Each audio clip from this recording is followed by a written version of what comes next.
And a good Friday evening, everybody. Kris McDonald with you with a special McFiles special Friday night presentation. And we've got a dear friend of ours and someone that's been with us before. She's on the phone tonight with us. And it is always a pleasure to have Miss Kris Ann Hall with us, krisannhall.com. And we're going to have her for about a half hour here tonight, and that'll be the end of our show tonight. But we are grateful to have her. Kris, it's so good to have you. It's been a while, and you have always got people's interest, and I know tonight won't be any different. It's good to have you, and looking forward to talking to you about some legal matters and some constitutional matters. And we enjoy your podcast and have a lot of people compliment what they hear from you, and the host included. And we appreciate you being with us tonight. How are you? Oh, well, I'm fantastic. Thank you so much. It's always an honor and a pleasure to join you here, and I'm excited about what we're going to do tonight. Absolutely. I wanted to center in on the Supreme Court with you tonight because there's a lot of cases that just got decided over the last few weeks, and some people are aware of them, some people are not, and I thought it was a good idea to keep people aware because some of these cases that got decided are going to have long-range effects on a lot of things. I want to start tonight with the student loan situation. The court basically rejected the Biden administration's effort to cancel nearly $400 billion in debt. Now, he's went ahead today and claimed he's going to try to do something by executive order. We'll get to that more in a minute. But I want to talk about the case itself. That's not stalling his actions one bit. Yeah, yeah. Well, when you're a tyrant in charge and when you're a Nazi leader in charge, I mean, who cares what the courts say, right?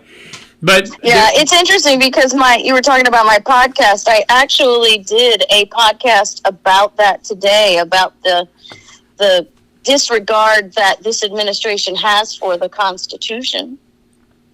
Yeah. How great is that? A problem is that? Because they thumb their nose at this thing, and it doesn't matter what the courts say, they just continue to thumb their nose, and it's a dangerous trend. I don't care who would be doing it. If a Republican president was doing it, I'd feel the same way. I mean, if we're going to have checks and balances, we're going to have checks and balances, and they have none. They have no desire to have that here in this administration at all, do they? No, and not to reteach the whole podcast that I did today, because it's only 30 minutes, but really it's a very dangerous trend. And as I point out in the podcast, this is not special to the Biden administration. I mean, we've had presidents acting let me put it this way. Every single president of the United States has acted contrary to the Constitution since after Jefferson. Well, I don't know. Adams acted contrary to the Constitution, and he was before Jefferson. So, but what we're seeing now with this administration is not just one or two issues. I mean, there's absolutely nothing that this administration does that follows the Constitution, and they constantly declare themselves above it, which is very disturbing. And I don't think it has really anything to do with Biden. Biden doesn't even, I don't think Biden actually even puts his own shoes on in the morning. But this is the people, that the life in the sock that's running the sock puppet that's really the real big problem here. And it's reached a level in America that is very, very disturbing, but I'm hopeful that it will drive people to learn more about the Constitution, to learn more about the limited nature of the power of the president, and then we'll actually be able to make some course corrections. You're right. I'll agree with that totally. How serious do you think that he's going to get anywhere with this executive order canceling this debt? Because that's a financial matter. That's going to go to Congress. And that's really, when you read the decision, and I looked at it a little bit, and I certainly am not Kris Ann Hall, but I just, based upon what I read, the whole issue with the courts was that he did not get full approval from Congress to do it, and that was where they were checking him and saying, you did not get Congress to approve this, and Congress ultimately is the one that has to approve something like this, correct? Well, I mean, we just have to sort of have a willing suspension of disbelief for lack of better terms, when we talk about this, because number one, Congress is not even authorized to make student loans. So the whole act of federal student loans is completely unconstitutional. But if you're going to follow the Constitution while you're being unconstitutional, you have to understand that this is not an executive authority. This is a congressional authority. Right. And the president, as the Supreme Court remarked, doesn't have the authority to forgive these because it's a congressional act. And so for him to do that by executive order, it's a violation of separation of powers. And that's really what the Supreme Court had to say about that. Now, for him to sort of thumb his nose at that and say, we're going to go ahead and do it anyway, I'm not really quite sure, unless Congress is going to stop being feckless and just a bunch of words and no action, what the consequences for him thumbing his nose at the Supreme Court is actually going to be. Because as Alexander Hamilton remarked in Federalist 78, the Supreme Court, the courts, the judiciary are the weakest branch. They don't have the power to make law, and they don't have the sword. So all they do is issue opinions on matters, and they rely on the other branches to acknowledge and submit to those opinions, which they should if the opinions are based on the Constitution, and which they are not required to if their opinions are not based on the Constitution. But what we have are opinions that are absolutely based on the Constitution, as much of an oddity as that might be these days. So there is an obligation for the executive branch to follow it, but we have such an extreme executive branch, such an out-of-control executive branch, that Congress really needs to take control. They really need to start impeaching. And I'm not talking about impeaching the president, because impeaching Biden would do nothing. It would just simply be another, I don't know, shout into the vacuum. What really needs to happen, as the impeachment clauses make very clear, is that every civil officer is subject to impeachment. So we need to impeach the director of the FBI. We need to impeach the director of the DOJ. Correct. We need to impeach all of these people that are over these executive agencies to really send a message that lawless behavior is not going to be tolerated. Do you think that's ever going to happen? Well, I remain hopeful. However, I'm just as cynical as Thomas Jefferson was when he mentioned that impeachment's merely a scarecrow, because they feed off the power that each consumes unconstitutionally, right? So when the president consumes unconstitutional power, that exercises unconstitutional power, that really expands the authority of the judiciary. And when the president exercises unconstitutional authority, it expands the power of the legislative branch. And it works the same in all three directions.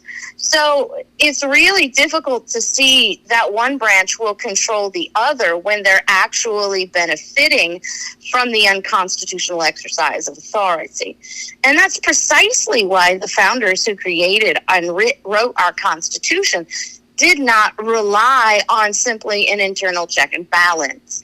They created an external check and balance, one that's even more powerful than impeachment, and that's the authority of the states to check their creation. So right. Basically what should be happening is our governors and our state legislators should be engaging and really not just simply publicly admonishing, but starting to refuse to comply with these things. Right. It's good. Well said. A couple other cases I want to run by you since we don't have but a limited time tonight, and I hope you can come back maybe in a few weeks next month and talk a little longer. But I did want to run this affirmative action case by you. Both, by the way, the student loan was a 6-3 decision, as was this. Basically, the court ruled the race, conscience administration or admissions policies at Harvard, which was a private institution, but also the University of North Carolina was a public one, was unlawful. And again, it seems to be both cases were ruled along, and I hate to use this word. I look at some of the way the media has worded this along partisan lines, and Kris, I honestly, it grieves me when I hear the media use the term an Obama judge, a Trump judge, a Clinton judge, a Bush judge. It shouldn't matter what kind of judge is on the bench, whether it's Supreme Court, federal court, circuit court. The judge should be blind to his political persuasions, even though it's probably impossible for them not to be. But this ruling, basically, I'll let you sort of break it down. Races should not be a factor, I don't think, as admissions. It should be whether the student is qualifies not on his race, but qualifies whether he's smart enough to go to college. And there's certain admission principles and policies that are in place for these schools. And if you meet them, you get in. If you don't, you don't. I don't see where your race should have anything to do with it. I agree with this. But what's your thoughts on this ruling of Affirmative Action 6.3, and sort of break that down into common people's language of what that really means? Well, let me start by just simply making a short remark about the whole Obama judge, Clinton judge, Trump judge thing. That language is used on purpose to really shield and disguise the process. Because, you see, there is no such thing as an Obama judge, a Clinton judge, and a Trump judge. No judge is appointed by a president. Judges are nominated by president, but every judge is appointed by the Senate. Excellent. So when they point fingers at presidents or judges, really what that is a political tool to hide responsibility and accountability to the Senate, who's actually making these appointments. And so we really have to get into the habit not of calling them that because they identify somehow their political persuasions, but because it's an accurate assessment of how they actually got on the bench. And if we started remarking that they were put on the bench by the 2012 Senate or the 2018 Senate, then what we really recognize then is that we have a body that needs accountability, and people within that body that are controlled by the people of the country to have that accountability. And it really should empower the people to remember and act appropriately and accurately according to the Constitution. Now, I find the opposition to this opinion very curious and somewhat hypocritical, because what we have is America built on the foundation as quoted in the Declaration of Independence, that we hold these truths to be self-evident, that all men are created equal and endowed by their creator with certain inalienable rights, right? So generally the political persuasion that has voiced opposition to this are the ones that are most vocal about how they inaccurately, mind you, and historically wrong, try to say, well, the Declaration of Independence is hypocrisy because it says all people are created equal, but our founders didn't believe that. Now, that's a completely different history lesson, which, corrects their errors. But the reality is, if they are angry because the founders didn't believe all men are created equal, which means all humans, then how can they be angry at the Supreme Court when the Supreme Court says affirmative action is wrong because everyone is equal under the law? And because that's really the foundational premise of America, equal opportunity under the law. That's exactly right. Not equal opportunity economically, but equal opportunity under the law. And so what they've done by opposing this opinion by the Supreme Court is to say, we don't want equality in America. We want inequality as long as it favors us. Bingo. That is absolutely right. And a lot of these left-wing leaning Democrats in the Senate started, Schiff was out there calling for Congress to pack the courts and all this. And there's always a scream, almost like when there's a shooting, they call for the guns. And whenever there's a ruling they don't like, that's their fallback plan. Let's pack the courts and make sure we get liberals on it. I guarantee if it was the other way around, if the Republicans were out there saying, let's pack the court with conservatives, they wouldn't like it too much, would they? No, but we do have a vernacular problem, because when we do have Supreme Court confirmation hearings, even the conservatives talk about things like we need a conservative judge. That's true. We don't want liberal judges. Well, we don't want a liberal judge, and we don't want a conservative judge either, because both of those remark an activist judge. Bingo. What we need are constitutional judges. And We haven't had one in quite some time.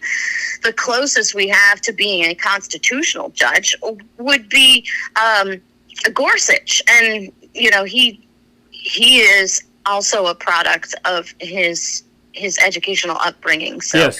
There are times and things that he misses the mark because he simply has been taught wrong things. Yeah, that's good stuff. That's really good. One other final case, and then we may take a few questions from our audience for you tonight.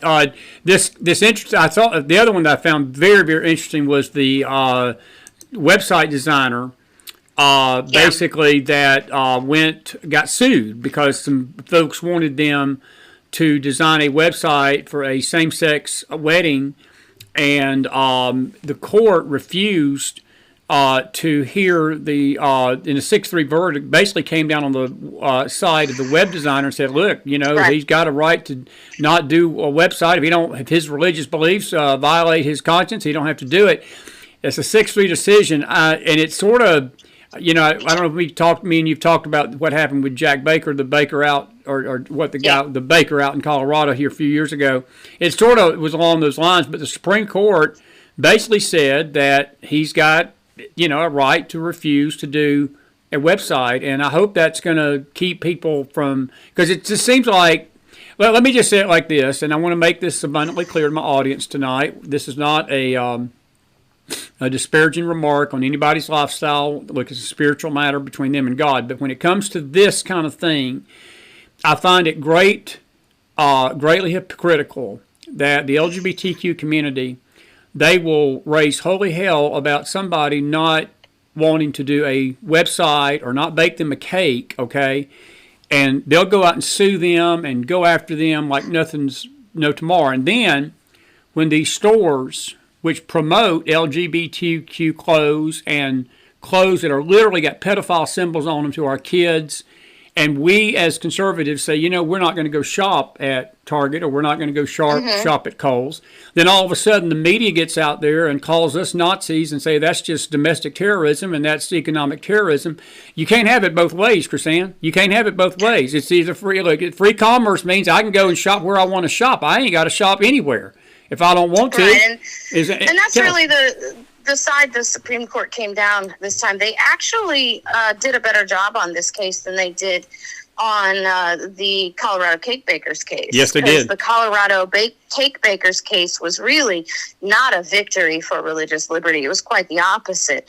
The Supreme Court drafted their opinion.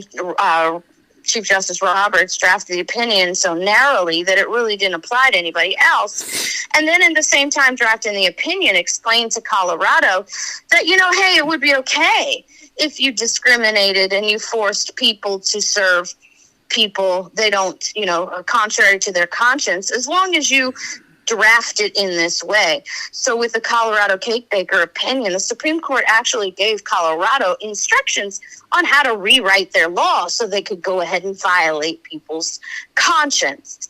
So what we have this time, quite fortunately, is the Supreme Court saying, well, maybe we didn't do that the way we needed to this time. So what we're going to do is we're going to make it clear that private business is private business. Absolutely. And the free market is how we're going to allow people to respond. And I'm really hoping that I'm really hoping and praying this opens the door for a new conversation among the people about the real difference between private business and public business. There's a lot of misunderstanding about those principles, even in the conservative circles, because, let's face it, my audience is primarily conservative. If you're not primarily conservative, you're on a page trying to call me nasty, names. So conservatives are confused about that. I've tried to teach, and I'm going to say I have taught the difference between public and private business. And people think that you're a public business if you open your door and people come in from the street, or they think you're a public business when you register with the NASDAQ or something. Well, reality is the difference between a public and a private business is about source of funding. Okay. So if you have a business and you pay for that with your money, you build it, like Obama said, you didn't build this. Yes, I did build this. It's my money. We did it. Then it's a private business, regardless of where it's located, Bingo. right? Whether you're in a shopping mall or whatever, you paid for it with your money. If something is funded and maintained with tax dollars, now it's public. And when we talk about colleges, which is quite ironic, sometimes we call them private colleges when they're not really private because they operate with so much federal money. They lose their fundamental private status, which is why the government can go in and regulate Harvard and Princeton, and they can call themselves private, but in reality, they're not. They're public. They operate with federal grant money. And so what we need to do as a people is we need to take back our business, first, the definition of private business, and then we need to take back our private property rights and tell government, look, this is my property. I have a right of conscience in my home that extends to my business and to my property. And anybody who doesn't like how I run my business, they're free to go somewhere else. That's exactly right. Did you agree with all three of these decisions? I know there was others, but on these three, were you with the Supreme Court that they went the right way with all three? Yes, for the most part, yeah. Okay, good deal. Folks, we got about 6 minutes with Kris Ann tonight. It was a Friday night, and I'm just grateful that she took time out of her Friday night that she did for us tonight. But we're going to have to let her go here in a little bit. If you got a question real quick for her about any of these cases, please put it in real quick, and I'll ask her. Is there a double standard in the court system right now, or what's your thoughts on that? Well, that's really sort of a loaded question there, isn't it? The reality is that politics has become, and the court of public opinion has become such a powerful tool in America that it's hard to really discern where the courts, where the media, the people influence begins and the court ends. So I find it somewhat refreshing that the makeup of this particular court seems to be a little rebellious to that and swinging the pendulum back to the other way. Now, if we're going to talk about the Department of Justice, then we got to know that there really is a two-tiered system. And I wouldn't even call it two tiers. I would say two completely different systems. So they're not even attached to each other anymore. Right. Well, maybe on our next show, we're going to deal with the DOJ. I got a great question for you, though, coming out of YouTube. One of our moderators, Jason Miller, it's an excellent question. He says, when do you expect a female majority in the SCOTUS for the first time in U.S. history? Is that a possibility? Are we moving toward that? Well, I'm not really concerned about race or gender in the Supreme Court. I'm more concerned about getting a constitutional majority in the Supreme Court. I don't really care who it is. So I'm looking for a majority that is constitutional. Six Gorsuches. Absolutely. That's what I'd like to see. And I don't care whether they're male or female, red, yellow, black, or white. They've got to be liberty first, constitutionally sound people with actually a spine and a morals fortitude. Without a doubt. That is absolutely right. I'm glad you brought that up, and a lot of people are thanking you tonight for the definition of a private business, because I think that was what grieved me about the Baker case, because to me that was his private business. And I'm so glad that you define that, because I think that's going to help a lot of people in commerce. And you're right. If you built that with your own money, the government ain't got a right to tell you what to do. Nobody's got a right to tell you what to do. And it's just like, to me, it's just like the signs on the businesses that you walk into that says you can't come in here without a shirt or shoe. Well, guess what? It's the business's right to refuse service to you. Nobody has to serve you. Right. Nobody has to feed you. Nobody has to do anything to you. It's their business. It's a local business. But so what we really need to do is get a hold of our county commissions, our city council, and our state legislation and obliterate this terminology of place of a public accommodation. This legal and political idea that our businesses are called a place of public accommodation is how government tries to rule that they are public businesses. They're not public. Yes, we're open. We want customers, but that doesn't make us public. Public is property owned by the people. It's a very communist term that has crept into our constitutional republic vernacular. Right. That's very well said. And Corey's question, I think we've already covered this, but basically what the courts ruled that his, Corey Aguilar on Facebook, she said, with Biden undermining the student loan decision, doesn't his executive order bypass Congress? Well, it does, but it also is basically his middle finger to the court, isn't it? It's almost, and we'll wrap it up on this. That was pretty a blank view to the Supreme Court. Yeah, absolutely. And what we've done here now, please go watch my video. It's on Rumble, it's on Facebook, it's on Instagram, it's on Twitter, it's on LinkedIn. It's only 30 minutes. But if you go watch my video, oh, by the way, all of my social media is under my name, Kris Ann Hall, KrisAnnehall. And go watch that video. It will really, really explain to you the serious nature of what's happening and the solutions to fixing the problem of a president that looks more like a monarch. Yeah. We're close to that, buddy. Listen, our time has left us tonight on this Friday night. Please promise me maybe in August we'll get you back, and I'd like to talk more about some of this stuff. And sure. Just get with Eternity and get it on the schedule now before the time runs out. I will do it. Kris Ann Hall, thank you so much for being with us. I encourage people to go to our website, listen to our podcast, and we'll see you again next time, my friend. Thank you so much for your Friday night time. Much. Thank you again. Good night now. Bye-bye. That's a great lady right there. We appreciate Kris Ann coming on tonight. And I tell you what, you don't get much better constitutional people than that. And very, very grateful that she could be with us tonight. I'm not going to keep you much longer on this Friday night. I hope you enjoyed her. And I learned more than 30 minutes from her. I learned in 6 weeks listening to some of these YouTubers. How about that? I think we can all agree with that. KrisAnnHall.com is their website, and it was short but sweet, but it was powerful. I do encourage you to avail yourself to maybe going on Google or going on the Supreme Court website, looking at some of these decisions. Some of them are very important, and they do affect our lives. This religious liberty thing is very serious tonight, folks. And basically, if this went the other way, then no business would have been safe, because they would have done the same thing to that web designer that they did to the baker out in Colorado.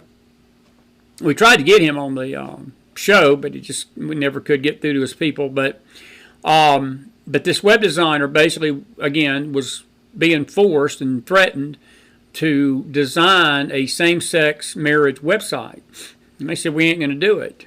And these people sued this designer. And the Supreme Court, as you heard Kris Ann talk about, actually defined religious freedom for the first time. 6-3. All three of these decisions, the affirmative action one, this one, and also the one regarding student loan debt, came down 6-3, basically the 6 conservative judges. Roberts actually threw his lot in with the conservatives this time around. And I was looking at most of these cases. Most of these cases were 6-3, 7-2s. There was a couple of 5-4s. But it seemed that most of these cases came down on the side of the conservative values that most of us would hold. And I wanted to, as I said, do a show tonight to sort of give you a heads up of what's out there. Because, folks, the court is the court. Not that this administration cares about that, but it's something to consider. You know, we did a show on July the 4th. We played the Declaration of Independence, and I dare say most people have ever heard the Declaration of Independence. I'm serious. Most of us have not even read it. Probably even fewer have actually read through the Constitution, and I think we're going to pick a show one night, call it Constitution Night on the McFiles, and we're going to just sit and listen to an audio spoken version of the Constitution. I think it does us all good to listen to it, because it's in that Constitution that our rights are encompassed in a document that men paid for with their life, as well as the Declaration of Independence. And it's what upholds our government, it upholds our freedoms, and God gives us the freedom But these men were moved upon to write it down in a constitution that if we would just keep to what we've got, we don't need another one. We just need to uphold this one and so forth. All righty. Just a couple of quick things before I leave tonight. It is, we'll deal with this next week. The world's still going to be insane next week. We got a riveting lineup of shows. Monday night, Miss Marcia Montenegro, the former astrologer, former New Ager who got saved and blessed your socks off here about 2 weeks ago. She's going to be back with me for our Monday night special McFiles show. She's going to be talking about spirit guides, and I got a lot to ask her about that and some other things. And so bring your questions. We'll take questions for you at the end. And she's actually, some of you had sent her questions, and she saw the questions on the replay, and she's already got her answers for some of you that didn't get your questions answered before. So she was very attentive, loved being here, and she's excited about being with us Tuesday night, or Monday night, I should say, probably around 8:30. And then Tuesday night, we've got a special guest. We've not confirmed it with them yet, and it may be me again Tuesday night. Wednesday night, of course, is our Faith Network show. Next Thursday night, Stacy Shiflett will be back with us. Stacy and his ministry has produced a movie, and it's about freedom and the things that are coming against our country, and felt led to have him on and talk about it. It's been a long time since he's been on the McFiles, and we're looking forward to talking to him, old buddy. And he's in Dunkirk, Maryland, which is near Fort McHenry, where the Star Spangled Banner was, the inspiration for that was given to Francis Scott Key there at Fort McHenry. Visited there back in 2019. It really will move you when you see it. That fort where them bombs were hitting, as he was saying, over the rocket's red glare, the bombs bursting in air, and it was right there where he was writing all that down as these bombs were hitting Fort McHenry with the British, by the British. But anyway, Stacy will be with me Thursday night, and then we'll be back next Friday night. Next week, we're going to have a full week of shows. There'll be a few surprises thrown in. We may have a double header or two one of these nights, who knows. But whatever you do, please be with us next week, and we encourage you to do that. We're making a few announcements next week. I don't want to do it tonight. It's not important tonight, but let's just say that there were changes coming, good changes for the show. It will require us to be off the air some at the end of this month, probably for a whole week, but it'll be a transitional time and a change in venue, and we will let you know about all that. But next week, full-blown schedule, we're good. Wednesday night, Faith show, please be back with us then. We may have a Faith guest this week, not sure, but we've had a really good week of shows this week. We really have. We had Tracy Armstrong Monday night. We had Kris in tonight. We had Will Federer last night.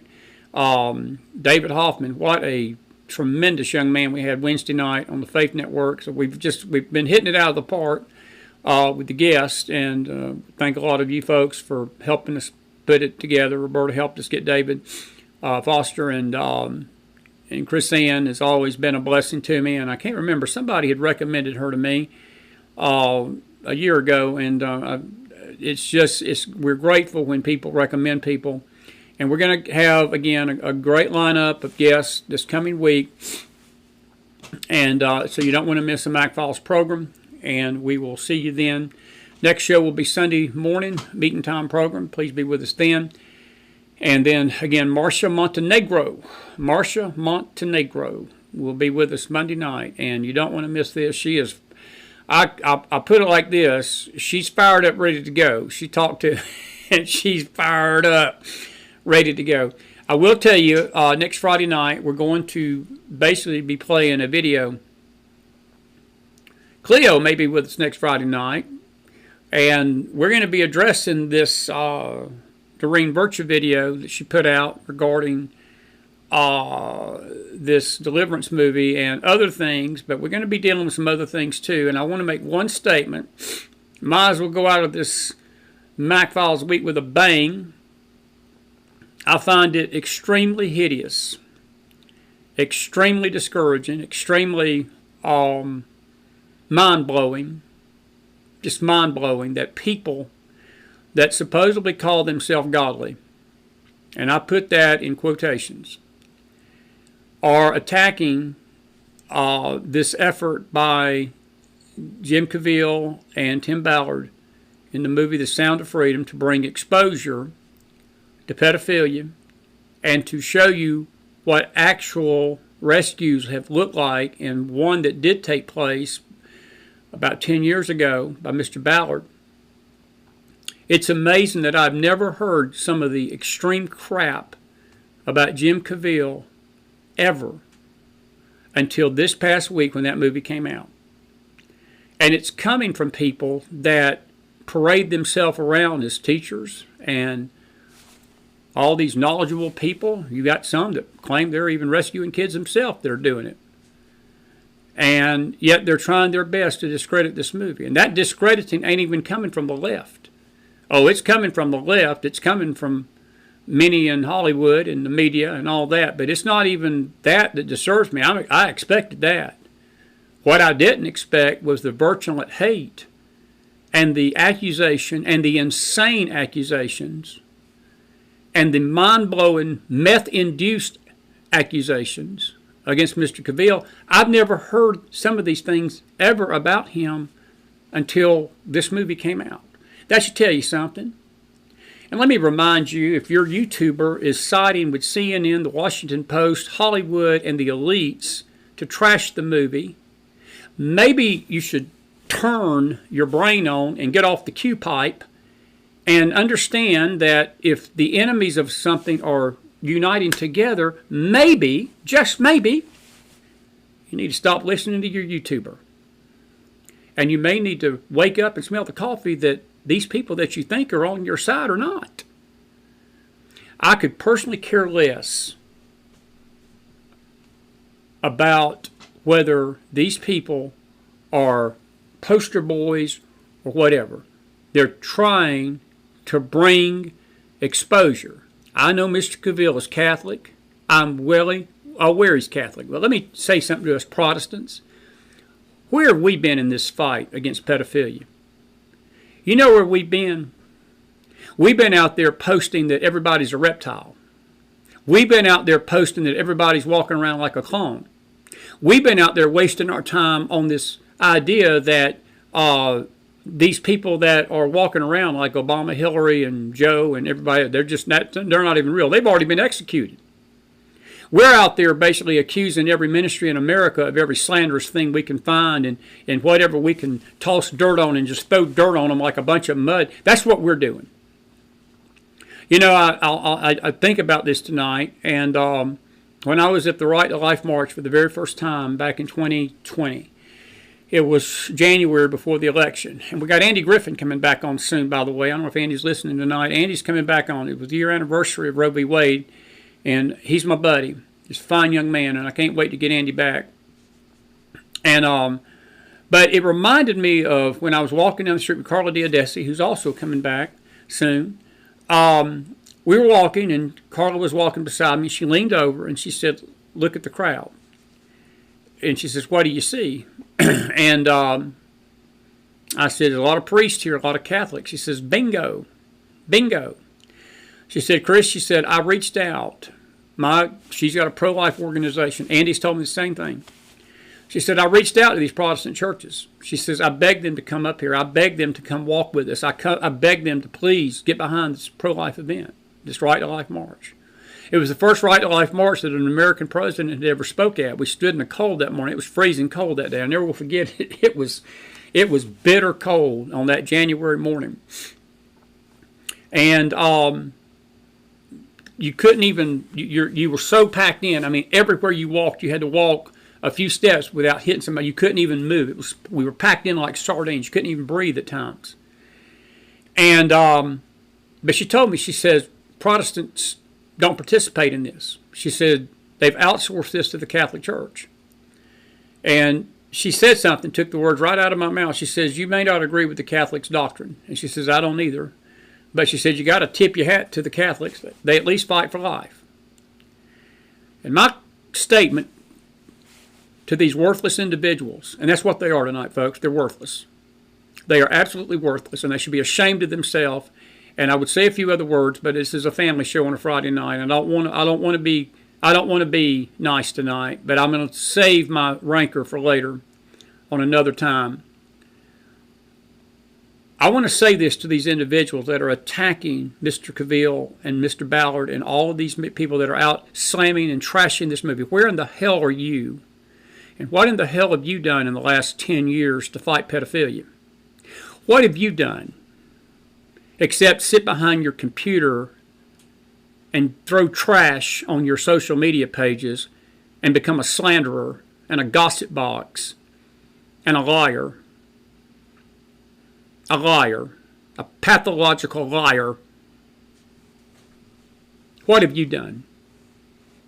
And if you claim you've done it, then prove it. And prove it. You can't, because you haven't. It grieves me, folks, that when people try to do something good, and again, we start disparaging their character because we want to get some attention. We want to get a piece of flesh. We want to do what we can to make people think something evil. And you know, there's a verse in the Bible that to the pure, everything is pure. Think on these things. Think on these things that are good. They call evil good. They call good evil. Evil good. Good evil. It's a sign of the last days. Think on these things.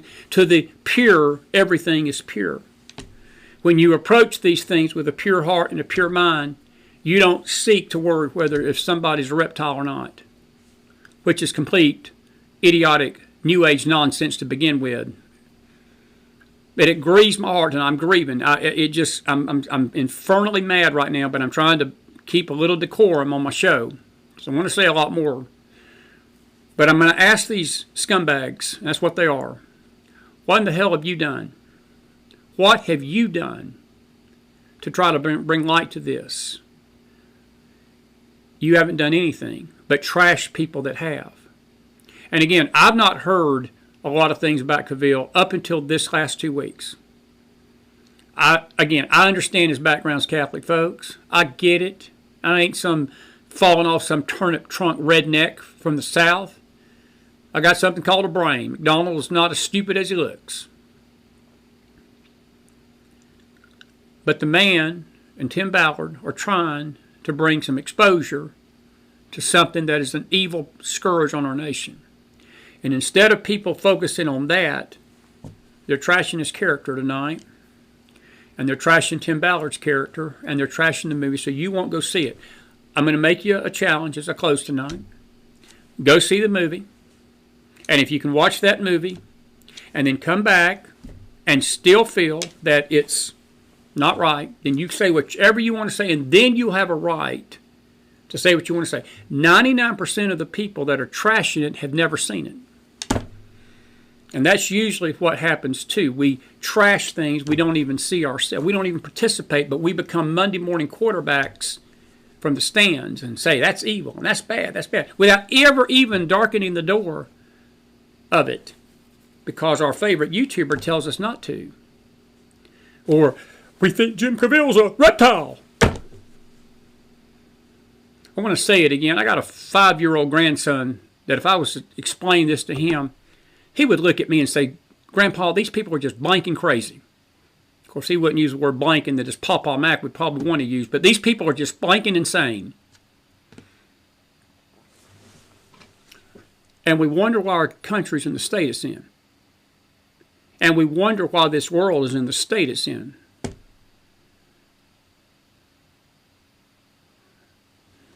I'll leave it at that tonight. I'll leave it at that tonight. I'll leave it at that tonight. Schedule a debate with them, David. I don't talk to fools, David. No offense. I don't want to talk to them.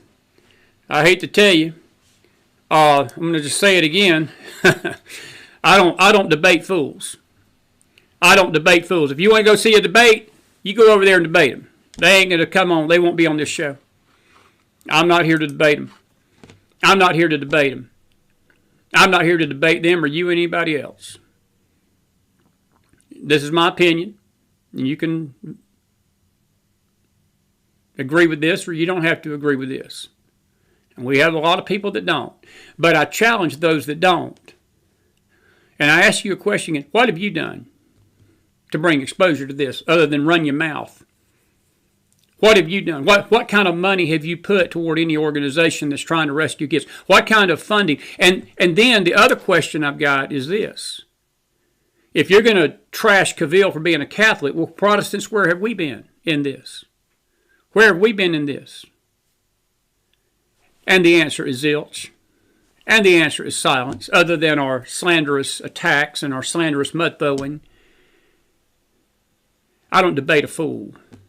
And I would encourage you not to either. All righty. Let me get out of here before I get myself in so much trouble. Woo! God bless the USA!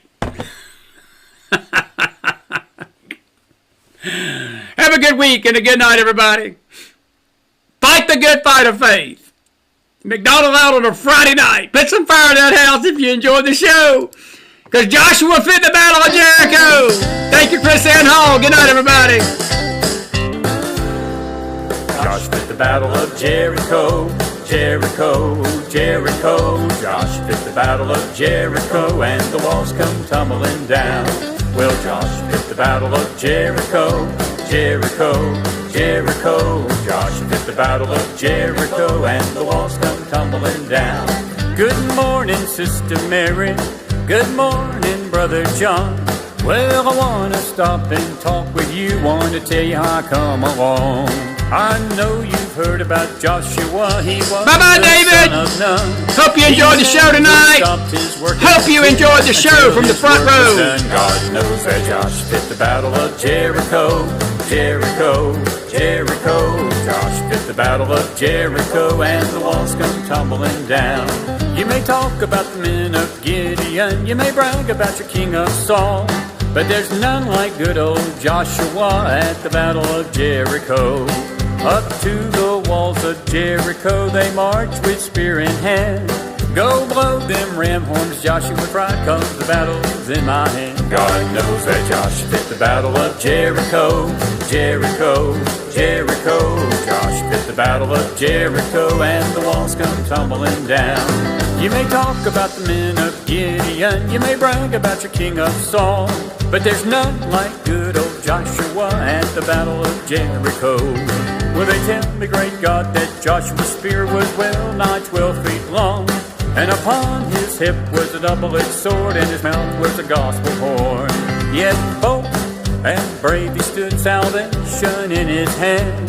Go blow them ram horns, Joshua cried, 'cause the devil can't do you no harm. God knows that Josh fit the battle of Jericho. Jericho, Jericho. Josh fit the battle of Jericho, and the walls come tumbling down. Up to the walls of Jericho he marched with spear in hand. Go blow them ram horns, Joshua cried, 'cause the battle's in my hand. Then the lamb, ram, sheep horns begin to blow, the trumpets begin to sound. Old Joshua shouted, glory, and the walls came tumbling down. Josh fit the battle of Jericho. Jericho, Jericho. Josh fit the battle of Jericho, and the walls come tumbling down, down, down, down, down, tumbling down. It's Jim Caviezel. Thank you, Jason Miller. Let me come back over here and say I mispronounced. It's not Cavill. It's Caviezel. Thank you, Miller. I need to get Miller back on here. See, Miller would be a fun person to have on here and let him do my comebacks. Miller has got some of the greatest comebacks in the world when these fools like David. By the way, David, the Bible does call people fools. The Bible calls a lot of people. He calls the atheist. The Bible calls somebody that spews folly a fool. And the Bible calls people that don't believe in God a fool. So, David, this one's for you tonight. We love you, David. We really do. You've made our Friday night. We thank you for being our entertainment. Miller, where are you at when I need you? You could have gave me a good comeback for that, but he wanted to correct my mispronouncing of Cavill, so I had to come back over here because I don't want to insult Jim. Jim Caviezel. I hope I got it right there, Miller. Just for you. All righty. Now I'm out of here. On a Friday night. Oh, we ain't got to the good stuff yet. I'll see you next week, folks. God bless you guys. See you Sunday. See you Sunday. Good night. Take care.